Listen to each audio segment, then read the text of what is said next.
Some standard real functions and their graph.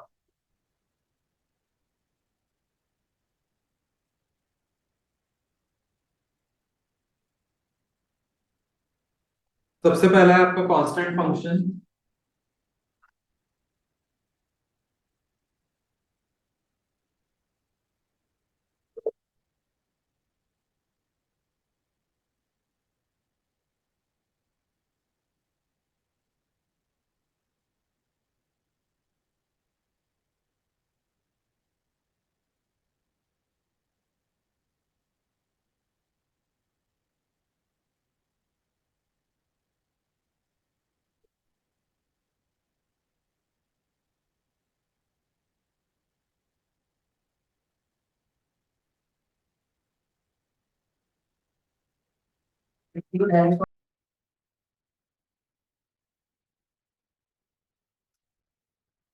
देखो, ये constant function है। कांस्टेंट फंक्शन मतलब फंक्शन की वैल्यू हमेशा सेम रहेगी। ठीक है, फॉर एग्जांपल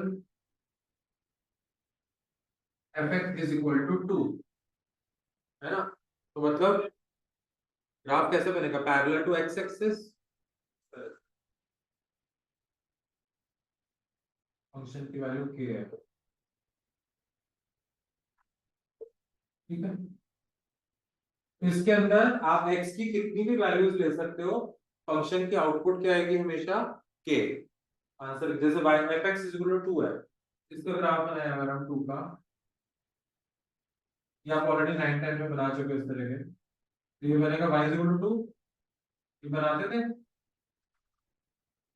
तो k यहाँ पे 2 हो गया, तो this is a constant function.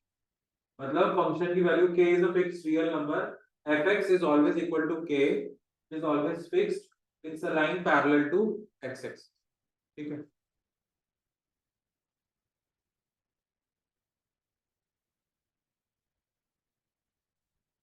अगर हम इसकी डोमेन रेंज की बात करें, हर ग्राफ की डोमेन रेंज पता होनी चाहिए, काम आती है।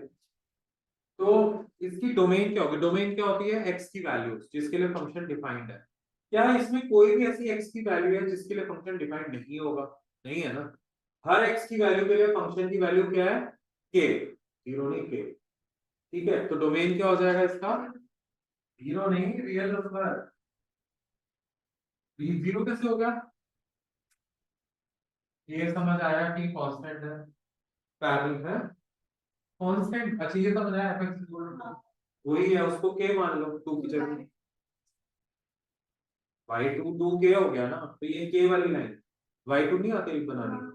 तो सेम है, y is equal to k, fx को y बोल दिया, y is equal to k। अरे तो कोई तो बोला डोमेन क्या होता है? x की वैल्यू होती है। अभी फर्स्ट तो x की वैल्यू भी तो डोमेन होती है ना, x y, x की वैल्यू चेंज होती रहेगी और y की वैल्यू हमेशा k आती रहेगी। fx y तो होता है, y is the function of x, वही कल भी तो कराया था मैंने। ठीक है, तो ये जो है आपका fx is equal to k है, इसको हम बोलते हैं y is equal to k हो, तो एक ही बात होती है। fx is always y, function क्या होता है? y, function f of x, function of x। x is a domain, y is a range. तो रेंज क्या है? आउटपुट। तो फंक्शन का आउटपुट क्या है? 2। रेंज क्या है? तो रेंज 2 रहेगी, तो मतलब k रहेगी, सॉरी।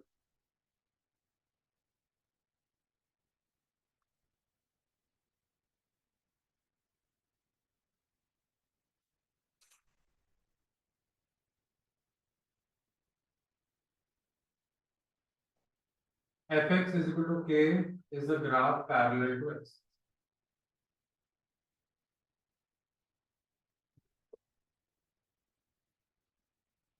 तो डोमेन इसमें चेंज होता रहेगा, x की कोई भी वैल्यू लेते रहो, बट रेंज हमेशा k है।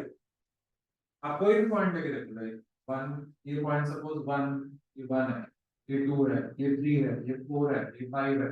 हर पॉइंट पे वैल्यू क्या आ रही है? के। वन, तो इस पॉइंट ये क्या होगा? पॉइंट वन कॉमा के, टू कॉमा के, थ्री कॉमा के, फोर कॉमा के, फाइव कॉमा के। तो डोमेन क्या हो रहा है? One two three four five, points में ले लो, और कॉमा के बाद क्या आ रहा है? के। तो रेंज क्या होगी? हमेशा के। तो दिस इज योर कांस्टेंट। अब k की वैल्यू वेरी करते रहो, लाइन ऊपर नीचे होते रहेगी। k 2 है, 3 है, 4 है, -2 है, -3 है। k अगर नेगेटिव होगा तो लाइन क्या होगी, नीचे आ जाएगी।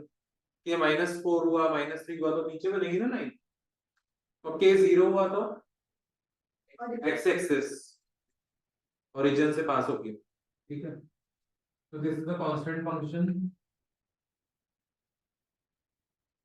नेक्स्ट है आपका identity function.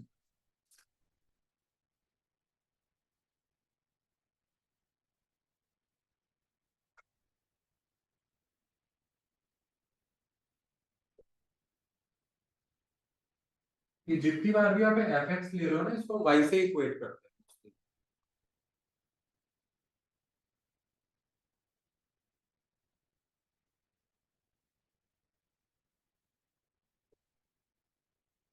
The function that associates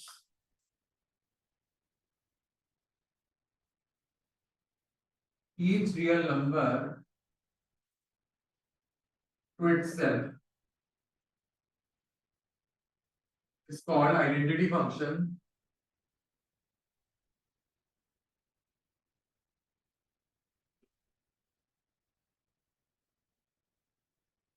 जैसे ये function real to real defined by fx is equal to x और y is equal to x। इसका मतलब ये हुआ कि इसमें y और x हमेशा बराबर रहेंगे। y इक्वल टू x है ना, या fx is equal to x। मैंने आपकी अंडरस्टैंडिंग के लिए इसको y is equal to x भी लिखा, fx और y एक ही बात। ठीक है, तो इसके अंदर हमेशा आपका, और डोमेन रेंज इसका रियल टू रियल होता है, क्योंकि इसके अंदर आप खुद ही बताओ क्या x की किसी भी वैल्यू के लिए फंक्शन नॉट डिफाइंड होगा, नहीं होगा। डोमेन हमेशा एक चीज होती है जिसके लिए फंक्शन हमेशा डिफाइंड, और रेंज होती है आउटपुट वैल्यू किसी भी फंक्शन की। आउटपुट आउटपुट क्या दे रहा है, वो x को पुट करने से रिजल्ट क्या दे रहा है, दैट इज द रेंज। तो इसके अंदर x को जो भी पुट करेंगे y सेम आएगा, तो मतलब x और y इसमें हमेशा सेम है। तो इसलिए इसका जो ग्राफ बनता है वो पूरा ऐसे ओरिजिन से निकलता हुआ ऐसे इक्वल लाइन में।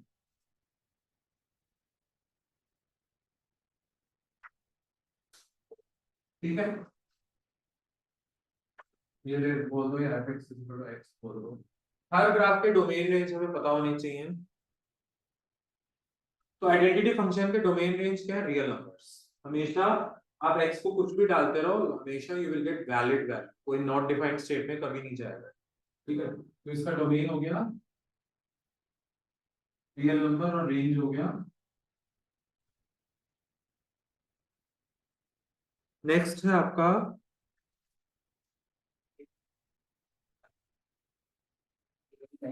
ये लाइन, तो हमेशा ये आपने 10th में ही पढ़ा होगा, 9th में y is equal to mx type की लाइन जो होती है जिसमें प्लस कुछ नहीं होता, वो हमेशा ओरिजिन से ही पास होता है। ओरिजिन से पास की मतलब ये x एक्सिस की लाइन पैरेलल है उसकी। नहीं, कैसे होगी पैरेलल, इसके अंदर वो पैरेलल वाली चीज सेटिस्फाई कैसे होगी बताओ। ओरिजिन से पास कर रही है, ये ऐसे भी पास कर सकती है, ऐसे भी पास। हाँ हाँ हाँ, इसकी ओरिएंटेशन कुछ भी हो सकती है। अगर y माइनस एक्स है जैसे, तो ये ऐसे हो जाती है। y 2x है तो इंक्लिनेशन थोड़ा सा ऐसे हो जाता है चेंज। अभी तो क्या है, ये इक्वली इंक्लाइंड है, इधर भी 45 डिग्री, इधर भी 45 डिग्री, क्योंकि बैलेंस्ड है y और x। इक्वल है ना y और x, अगर y वन है x वन है तो y भी वन है, इक्वली डिवाइडेड है। इतना हिस्सा एक था, क्योंकि दोनों में कोई भी पॉइंट आप बनाओ दोनों इक्वल है, इसीलिए इसको आइडेंटिटी बोल रहे हैं ना। आइडेंटिटी फंक्शन ऐसा फंक्शन जहां दोनों इक्वल है। y is equal to minus x is not identity function because दोनों इक्वल नहीं है। अगर x 1 है तो y क्या है, -1। x 2 है तो y क्या है, -2। तो इक्वल कम। तो that is why this y is equal to x specifically is the identity function। Parallel ये एक कांस्टेंट, पैरेलल नहीं नहीं, पैरेलल के लिए तो फिर इक्वल टू कांस्टेंट होना चाहिए, एक कांस्टेंट वो। हाँ, मतलब y हमेशा c है, या x is equal to c, तो वो पैरेलल टू y एक्सिस हो जाता है। और अगर इस तरह की क्वेश्चन आता है mx प्लस सी, ये तो इसके अंदर ये किसकी बात कर रहा था कि ऐसी लाइनें कभी भी ओरिजिन से पास नहीं होती, वो हमेशा इस तरह से होती है, ऐसे ऐसे ऐसे। क्योंकि इसको आप पुट करके देखो, क्या कभी x और y जीरो सेटिस्फाई करेंगे, नहीं करेंगे। 0 इक्वल टू 0 प्लस सी नहीं कर रहा ना सेटिस्फाई, c इक्वल टू सी आना चाहिए था ना। और इसको आप देखो ओरिजिन हमेशा सेटिस्फाई करेगी, x को 0 डालो y को 0 डालो, सेटिस्फाई हो रहा है, 0 is equal to 0. So that is why such kind of lines which are of the form y is equal to mx always pass through origin. y is equal to mx type की lines हमेशा origin से पास करती है. Polynomial function,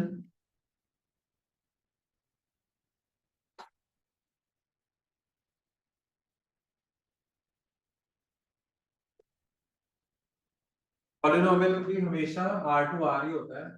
A function from r to r,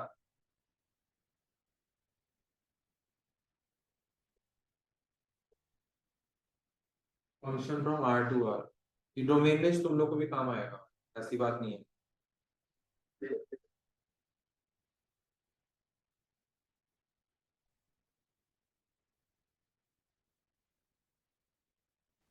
बोझ लेके मत बैठो.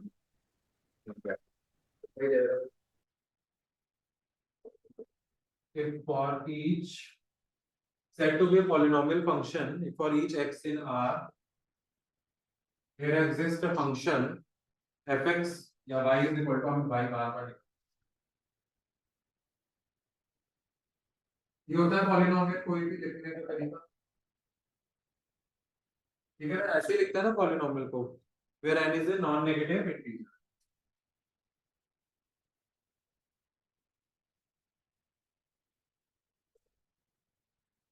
Polynomial में n कभी भी नेगेटिव नहीं होना चाहिए, है ना. और ये जो कोफिशिएंट्स हैं हमेशा क्या होते हैं, रियल नंबर.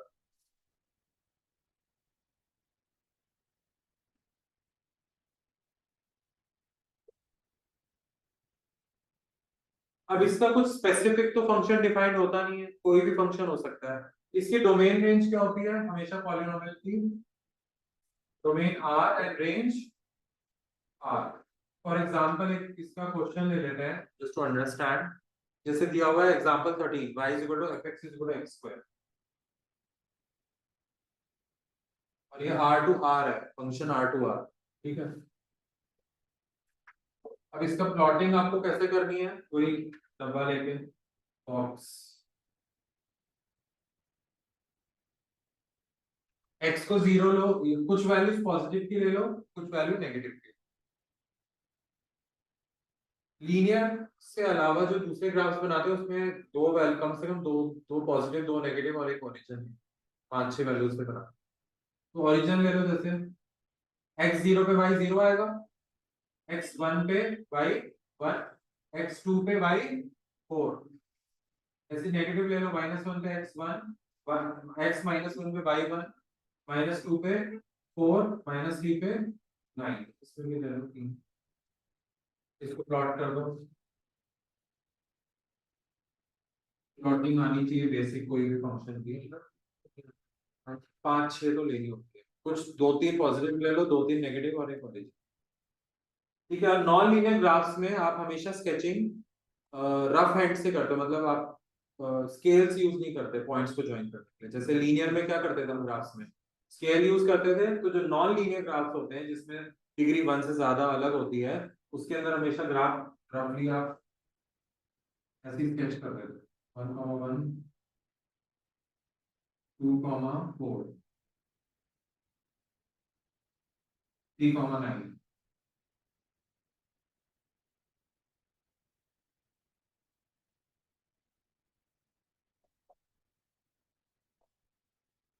सेवन नेगेटिव पे -1,1,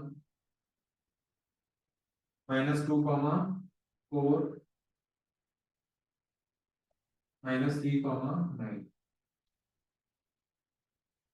बस अब इनको देखो, स्केल से ज्वाइन नहीं करना, रफ हैंड से ज्वाइन करना है. ठीक है, ये ग्राफ प्लॉट हो गया.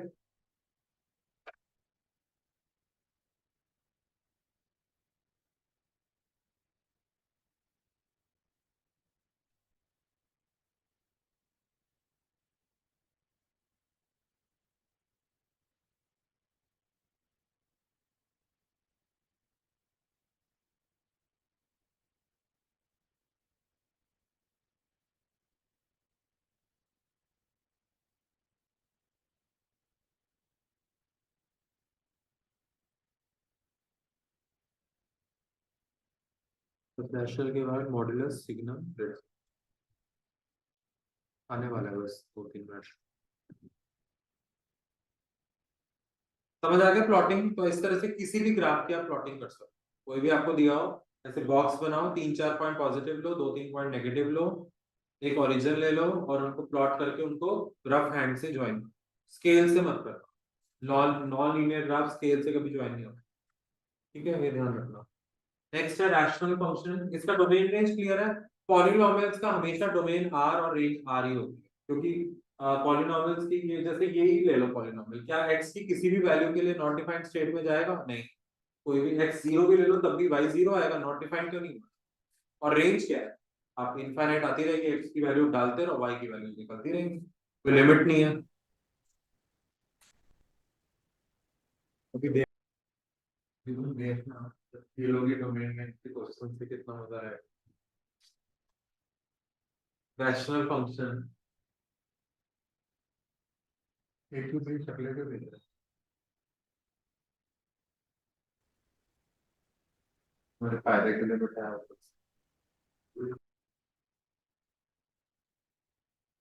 रैशनल फंक्शन क्या होता है? जो F X upon G X की फॉर्म में होता है।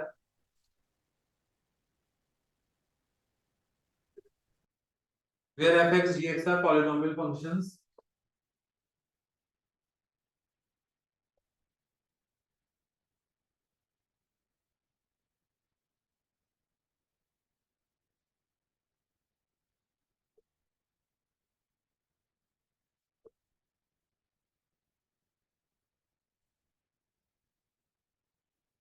Of X defined in a domain. देखो इसके अंदर अब थोड़ा नॉट डिफाइंड वाली सिचुएशन आ सकती है। नॉट डिफाइंड वाली सिचुएशन कब आती है? जब फंक्शन का डिनोमिनेटर एग्जिस्ट करने लग जाए। जब भी नीचे एक्स आए तो जीरो आने का डर होता है ना, नीचे कि नीचे जीरो नहीं आना चाहिए। नीचे अगर जीरो आ गया डिनोमिनेटर में तो फंक्शन नॉट डिफाइंड स्टेट में चला जाए। तो that is why rational function में हमने लाइन डिफाइन करी है कि function are of type fx by gx where fx gx are polynomials of x defined in a domain. Rational function हमेशा डोमेन में डिफाइंड होता है। ठीक है, उसका हमेशा एक डोमेन स्पेसिफिक डोमेन डिफाइंड हो। ठीक है, तो इसमें क्या डोमेन होगा?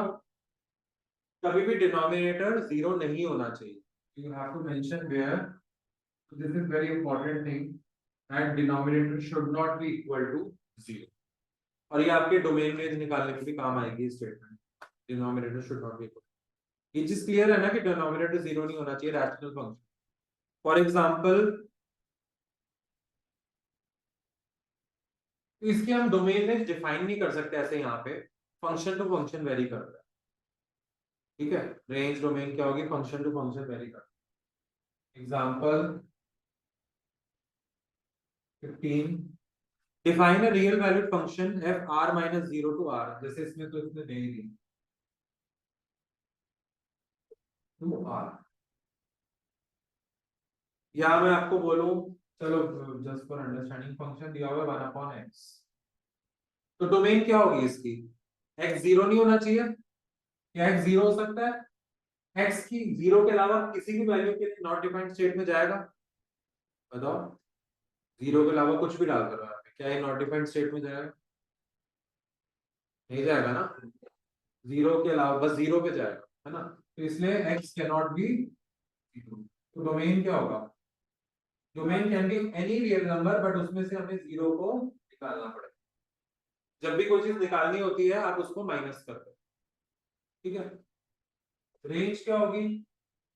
एनी रियल नंबर, x की कुछ भी वैल्यू डालते रहो, fx कुछ ना कुछ तो आएगा ना, तो इसलिए रियल।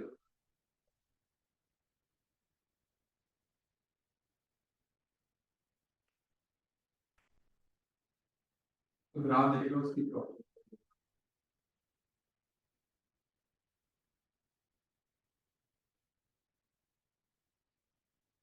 ये कभी भी y एक्सिस को क्रॉस नहीं कर सकता, क्यों? रीजन बताओ। ये ग्राफ कभी भी y एक्सिस को क्रॉस नहीं करेगा और x एक्सिस को। क्या कभी, हाँ, कभी फंक्शन की वैल्यू जीरो आएगी? मतलब डोमेन में कभी जीरो आएगा? डोमेन में कभी जीरो नहीं आएगा, इसलिए कभी भी एक्स एक्सिस क्रॉस नहीं करेगा और कभी भी इसका रिजल्ट जीरो आएगा। क्या किसी भी एक्स की वैल्यू के लिए एफ एक्स जीरो होगा? तो मतलब ये वाई भी जीरो नहीं हो सकता। इट मींस ये कभी भी वाई एक्सिस को भी क्रॉस नहीं, तो इसीलिए ये ऐसे साइड से निकल बट क्रॉस नहीं कर। उसके नियर बाय वैल्यू आती रहेंगी, एक्स की कोई बहुत बड़ी वैल्यू है तो वाई की बहुत छोटी सी वैल्यू आ जाएगी, या छोटी वैल्यू है तो वाई की बहुत बड़ी वैल्यू आ जाएगी, बट कभी भी वाई जीरो नहीं हो। ठीक है, समझ आया?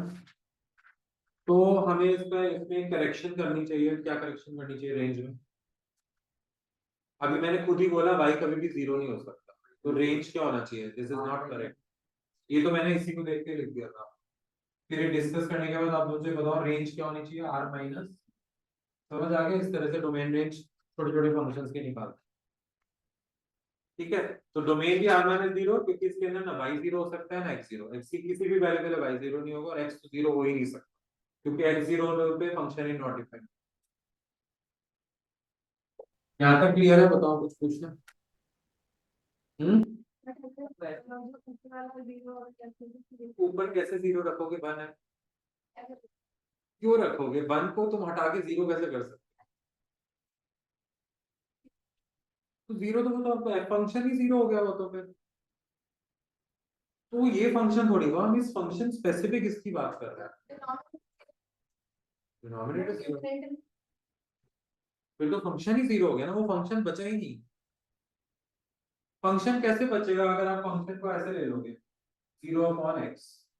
फंक्शन बचा है? हाँ, तो फंक्शन क्या हुआ? वो जीरो हुआ ना। उसके उसमें डोमेन रेंज क्या होगा? उसका कुछ नहीं, जीरो। कैसे निकालोगे तुम जीरो को? जीरो में कुछ डाल के निकाल सकते हो? जैसे कि है, तुम ये लो एफ एक्स अपॉन, इसमें तुम लो x, f x is equal to x है, इसमें एक्स को जीरो डाल सकते, तो जीरो आ जाएगा। एक पॉइंट आएगा ना वो तो कैसे आएगा? एक्स को अगर जीरो डाला तो वाई भी तो जीरो होगा। या अरे इसमें जीरो डालो ना एक्स को यहाँ पे, तो एफ एक्स क्या आएगा? 0.2 है भाई वो तो एक ही पॉइंट हुआ ना। अरे तो वो इसमें थोड़ी हुआ, ये फंक्शन अलग है, दिस इज 1/x। ये फंक्शन x/2 था, हम इस फंक्शन की बात कर रहे हैं। ये फंक्शन स्पेसिफिक होते हैं। रैशनल नंबर के लिए ये भी हो सकता है, लो, ये भी हो सकता है, ये भी रैशनल नंबर है। इसमें नहीं, इसमें -2 भी था, क्योंकि इस फंक्शन की बात हो रही है। हो जाएगा। तुम ये क्यों नहीं समझ रहे हैं कि this is about only this function I am talking about? अभी मैंने यही आंसर किया था, रैशनल फंक्शन का कोई डोमेन रेंज फिक्स नहीं होता। वही तो इतनी देर से समझा रहा हूँ कि ये फंक्शन स्पेसिफिक होता है, ये मैंने इसी में बोल दिया था कि रैशनल फंक्शन में domain range are function specific. हर फंक्शन के अलग अलग डोमेन रेंज होंगे। आप ये नहीं है कि ये है तो इसमें भी यही होगा। आप कैसी ये वाली। नेक्स्ट है आपका मॉड्यूलस फंक्शन। समझ आ गया ये?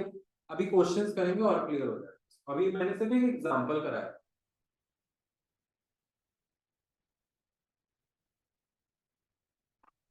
जैसे ये जो ग्राफ्स है ना, अब जैसे मॉड्यूलस फंक्शन है, इसका अपना डोमेन रेंज अलग होगा, लेकिन ये जो रैशनल फंक्शन है और पॉलिनोमियल फंक्शन, पॉलिनोमियल में भी फिक्स होता है डोमेन रेंज, बट रैशनल में फिक्स नहीं होता। रैशनल में आप मल्टीपल डोमेन रेंज होते हैं, मल्टीपल क्वेश्चंस के, क्योंकि रैशनल में अलग अलग फंक्शंस होते हैं ना। मॉड्यूलस फंक्शन,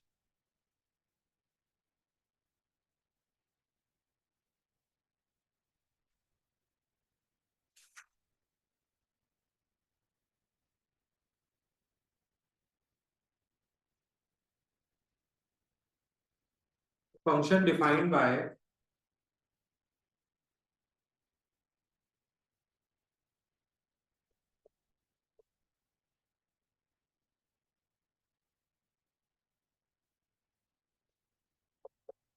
इस तरह से डिफाइन करा जाता है, F x is equal to mod X. ठीक है,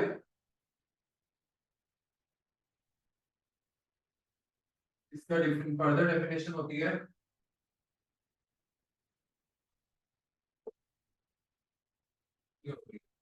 ये समझ लो कि when x is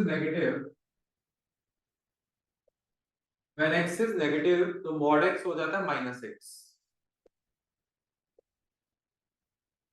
when x is positive तो मॉड x हो जाता है +x।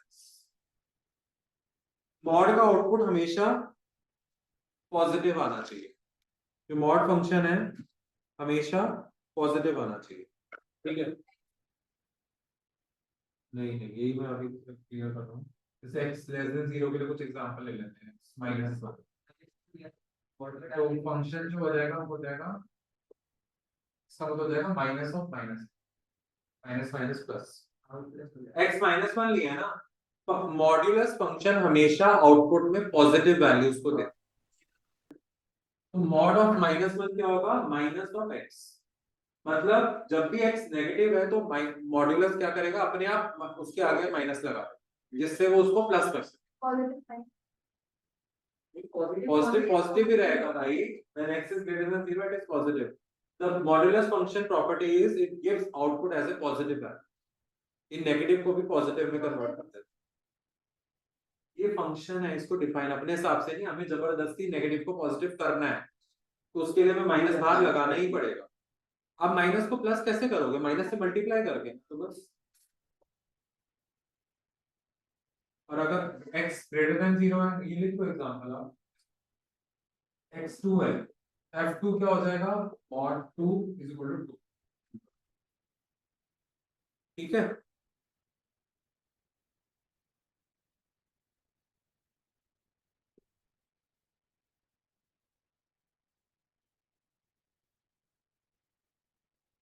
तो क्या x की किसी भी वैल्यू के लिए फंक्शन नॉट डिफाइंड हो सकता है, नहीं, 1 अपॉन में नहीं है ना, मेन 1 अपॉन में प्रॉब्लम आती है, रूट्स में प्रॉब्लम आती है। x की कुछ भी वैल्यू डालते रहो, वो उसको पॉजिटिव करता रहेगा, उसका काम क्या है मॉडुलस, ठीक है। इसलिए इसका डोमेन क्या होता है,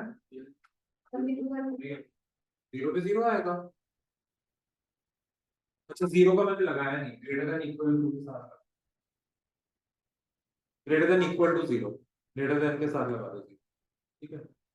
और रेंज क्या होगी इसकी,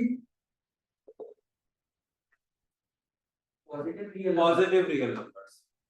रेंज क्या है, पॉजिटिव, क्योंकि हर नेगेटिव नंबर या किसी भी नंबर को ये पॉजिटिव करता है, तो रेंज इसकी क्या हो गई, पॉजिटिव रेंज, r प्लस। तो that is a property of modulus function, कि मॉडुलस फंक्शन हमेशा हर नेगेटिव, ये बहुत इंपॉर्टेंट चीज है तुम लोगों के लिए, तो बहुत ज्यादा important, ये बहुत ज्यादा भर भर के बचाओ फिर, ठीक है। तो this is very important thing कि how to split mod x in two forms, ये आपको 12th में भी काम आएगी प्लीज, काफी ज्यादा काम आती है, फिर इसमें दिक्कत आती है, तो इससे क्लियर हो तो बेटर है। इसका ग्राफ,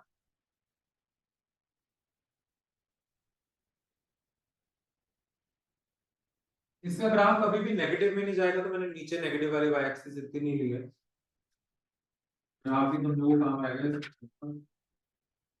कैसा होता है ग्राफ, वो तो आता है, ग्राफ भी काम आता है इसका, ठीक है। इसका ग्राफ हमेशा ऊपर की तरफ रहेगा, नेगेटिव वाई में नहीं जाएगा ना। अब इसमें दो ग्राफ बनेंगे, एक बनेगा ग्रेटर देन 0 के लिए, ग्रेटर देन 0 के लिए क्या इक्वेशन है, y is equal to x, y is equal to x ऐसे होती है, तो x ग्रेटर देन 0 वाला क्वेश्चन,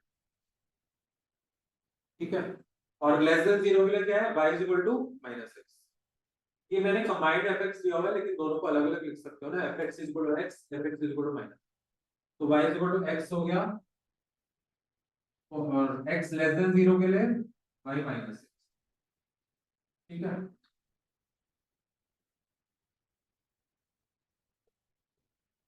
इसका ग्राफ कभी भी बिलो x एक्सिस जाएगा ही नहीं, क्योंकि y नेगेटिव हो ही नहीं सकता। तो this is the V shape graph modulus function. Domain range clear है इसके, रिप्रेजेंटेशन ठीक है, क्लियर है। बाकी इस फंक्शन को हम ऐसे लिख दो यहाँ पे r2r, बट इसकी डोमेन रेंज ये होती है, फंक्शन डिफाइन r2r है, बट डोमेन रेंज स्पेसिफिक होती है ना, रेंज तो सबसेट होती है कोडोमेन, ठीक है। नेक्स्ट है आपका सिग्नम फंक्शन।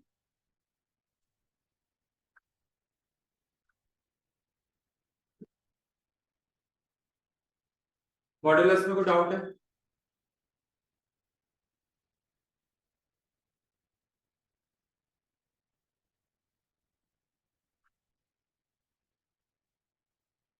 सबके डोमेन रेंज लिख लिए ना, काम आएंगे अभी डोमेन रेंज के क्वेश्चंस में, छोटी छोटी चीजें।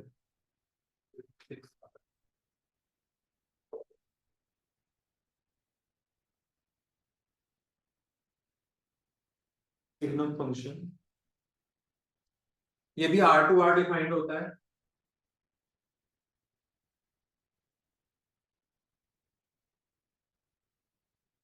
The function is defined by fx is equal to x greater than 0 के लिए हमेशा फंक्शन की वैल्यू 1 होती है, x 0 के लिए 0 होती है और x लेस देन 1 के लिए माइनस होती है। इसका मतलब यही हुआ कि जब भी आप x ग्रेटर देन 0 बोल रहे हो तो y क्या है 1, जब x 0 बोल रहे हो तो y क्या है 0 फंक्शन की वैल्यू, और जब x लेस देन 0 की बात हो रही है नेगेटिव वैल्यूज के लिए, तो फंक्शन हमेशा आउटपुट क्या देगा माइनस। ठीक है,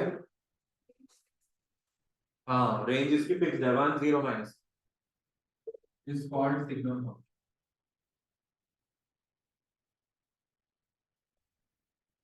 इस फंक्शन को हम दूसरे तरीके से भी लिख सकते हैं, देख लो कैसे।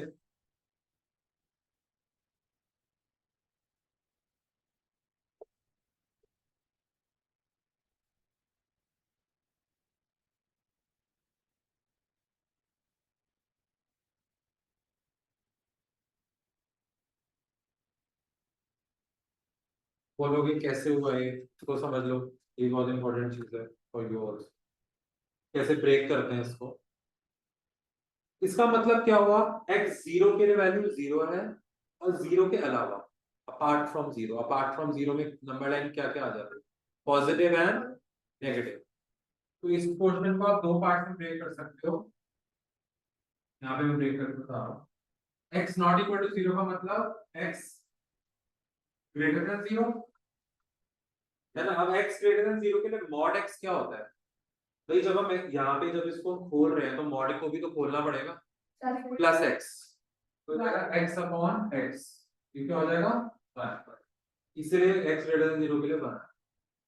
फिर x 0 के लिए तो हमें नहीं देखना अभी, x less than 0, mod x क्या हो जाएगा माइनस x।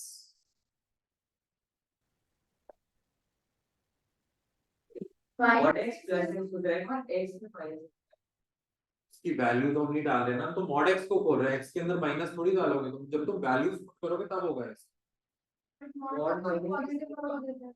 मॉड x जब x नेगेटिव है तो माइनस x होता है, अभी देखो आप x की वैल्यू कभी अंदर वैल्यू नहीं डाल रहे हैं, हम सिर्फ नॉर्मली बोल रहे हैं कि अगर x लेस देन 0 तो मॉड x कैसे बिहेव करता है माइनस x की तरह। x की वैल्यू थोड़ी डाली हमने, वो तो x की स्पेसिफिक वैल्यू डालोगे तो वो अपने आप नीचे माइनस टू और माइनस माइनस प्लस कर देगा ऊपर। ठीक है, ये माइनस वन आ गया, ये बना, और x 0 के लिए, तो समझ आया ये फंक्शन ऐसे कैसे लिखा हुआ है, इसको हमने ऐसे कैसे।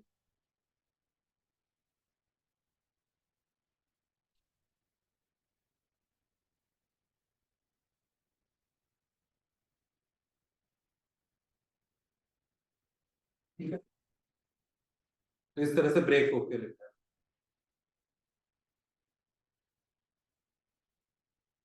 Now what is the domain,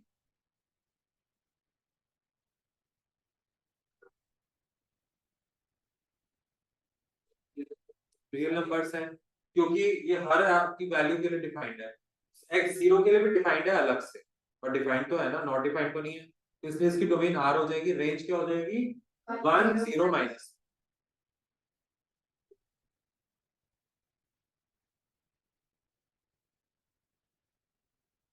domain है r और रेंज है -1 0, ग्राफ देख लो इसका।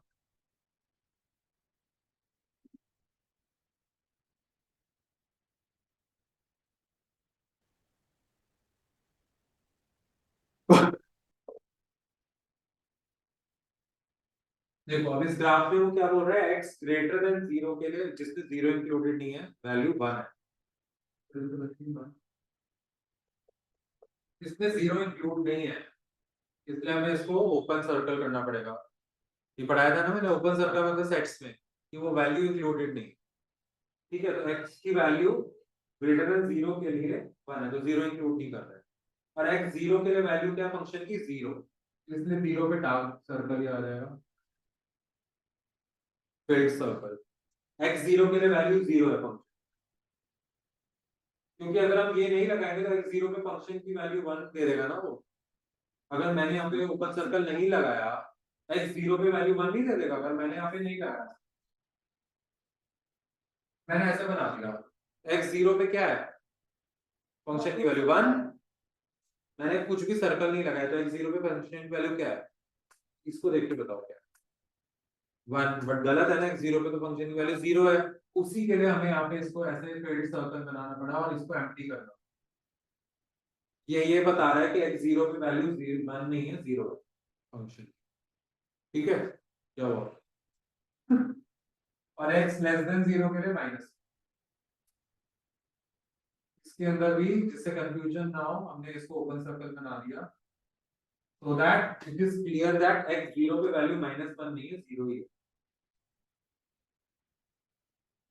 अरे वो पॉइंट डिनोट कर रहा है सिर्फ, मैंने पॉइंट डिनोट करने में क्या दिक्कत है, वो तो मैं कोई भी डिनोट कर दूं पॉइंट, वो जस्ट ये बताने के लिए कि लाइन -1 पे बनी है और ये लाइन 1 पे बनी है, बट उसका कोई रोल नहीं है, ये y इक्वल टू 1 है और ये y इक्वल टू -1, और last is greatest integer function, ये तो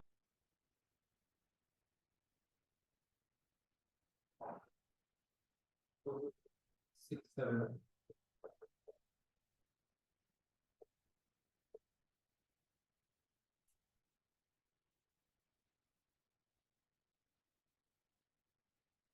इसको हम फ्लोर फंक्शन भी बोलते हैं।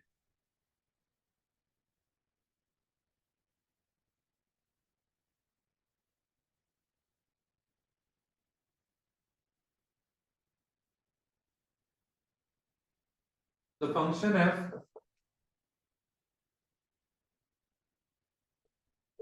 r to r is defined by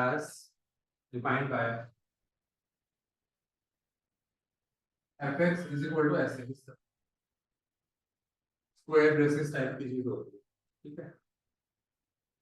फिर x belongs to real number,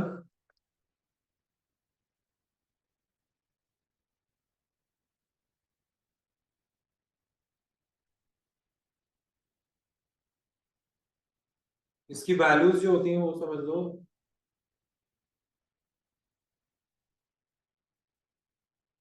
it denotes or it assumes values, it assumes values of greatest integer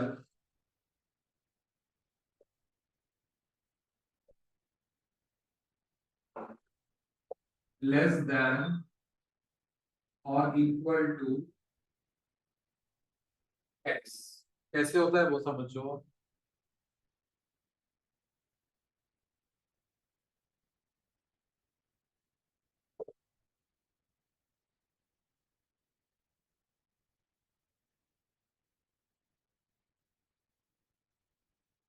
ये क्या करता है, जो भी आप x की वैल्यू पुट करते हो उससे नियरेस्ट छोटा इंटीजर, उससे सबसे जो है वो देख लेते, जैसे 2.75,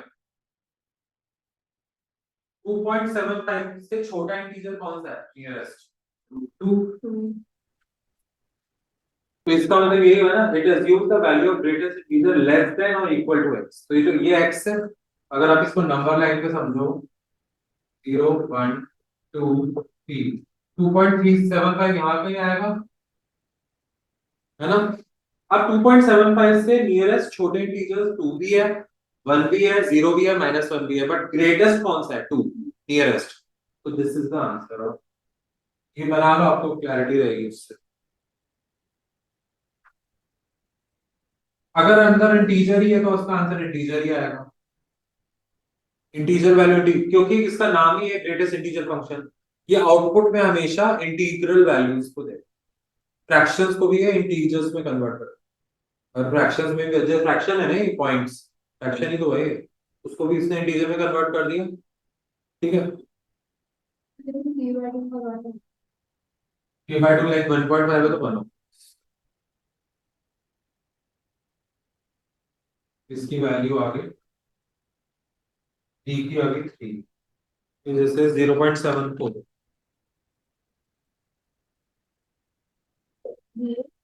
जीरो होगी, इसकी वैल्यू क्या करेगा। अब नेगेटिव में समझ रहे थे, नेगेटिव में थोड़ा उल्टा होता है मतलब, हाँ नहीं बट उससे लेस तो होनी चाहिए, उससे लेस ही चाहिए हमें।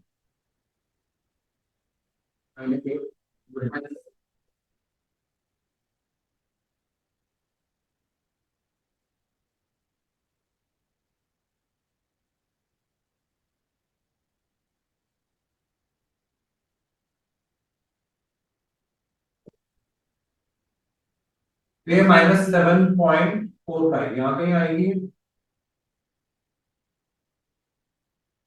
अब -7.45 से नियरेस्ट उससे छोटी value, greatest integer but less than और इक्वल टू, -8 आएगा। क्लियर है greatest integer. It is also called as a step function.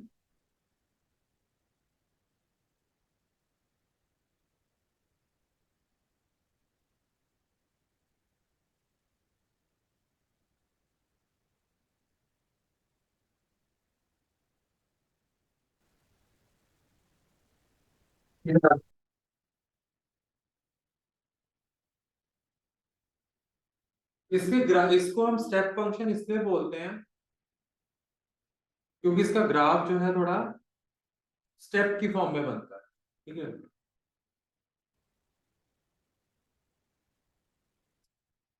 एक और लेना माइनस, जैसे -5 पेयर तो बहुत इनफाइनाइट पेयर्स बनेंगे, जैसे इसका पेयर बनेगा 2.75, 2, 3, 3।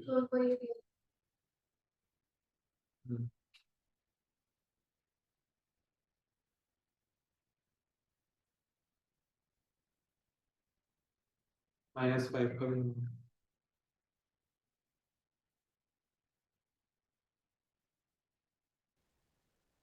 तो इसका डोमेन होता है, डोमेन क्या होगा अभी देखोगे,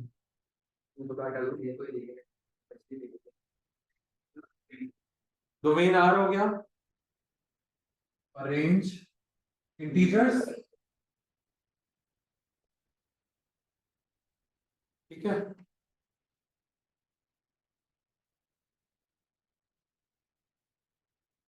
तो अगर हम डेफिनेशन को थोड़ा समराइज करें तो एक तरह से इसको हम इस तरह से बना सकते हैं कि अगर x की वैल्यूज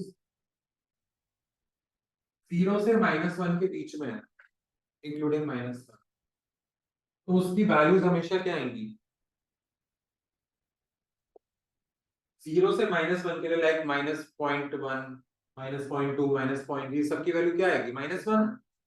0 से -1 के बीच में जो भी वैल्यूज है उल्टी चलती है ना ऐसे, तो -1 आएगा उसका आंसर हमेशा। ये हम ग्राफ प्लॉटिंग के लिए करें। ठीक है, फिर x की वैल्यू 0 टू 1 पॉजिटिव में, तो 0 से 1 के लिए जितनी भी ग्रेटेस्ट इंटीजर की वैल्यू है 0 पे ट्रंकेट हो जाएंगी, 0। फिर 1 से 2, 2 इंक्लूड नहीं कर रहे, 1.1, 1.2, 1.3, 1.9 सबकी वैल्यू ग्रेटेस्ट इंटीजर क्या देगा, 1।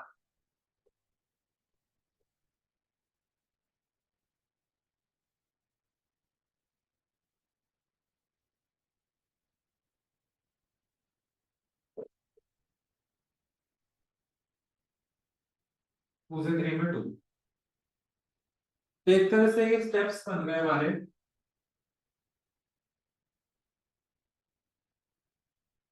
जैसे 0 से 1 के लिए 0 से 1 के लिए सारी वैल्यूज 0 पे ट्रंकेट हो रही है,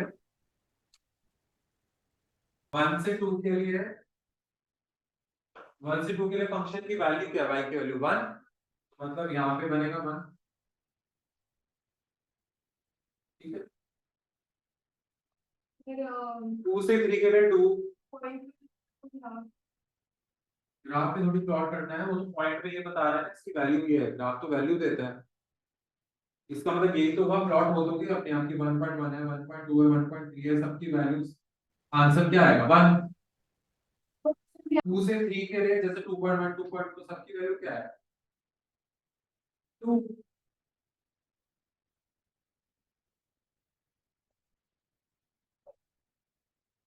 अब जैसे मैं इस ग्राफ को रीड करो, वैसे 2.5 की वैल्यू बताओ, ग्राफ रीड करके आप क्या बोलोगे 2, समझ आया, रीड करो। इसका मतलब ये है ना कि भाई आप बिल्कुल 2.1 और 0.1.9 से बनाना तो मुश्किल है ना, तो 2 पे वैल्यू 2 होती है ना ग्रेटेस्ट इंटीजर की, इसलिए मैंने डार्क सर्कल ऊपर दिया, नीचे नहीं दिया, नहीं तो इससे मिसरीड हो जाएगा ना कि इसकी वैल्यू 2 की वैल्यू क्या है 1।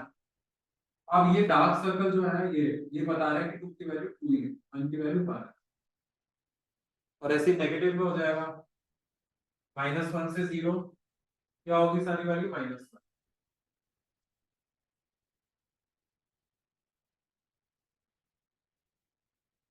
ठीक है,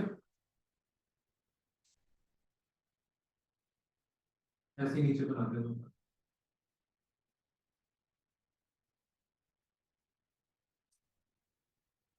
देखो स्टेप्स की तरह है कि नहीं है, सीढ़ियां जैसे होती है, step 1 step, second step, third step, fourth step, that is why it is called as step form.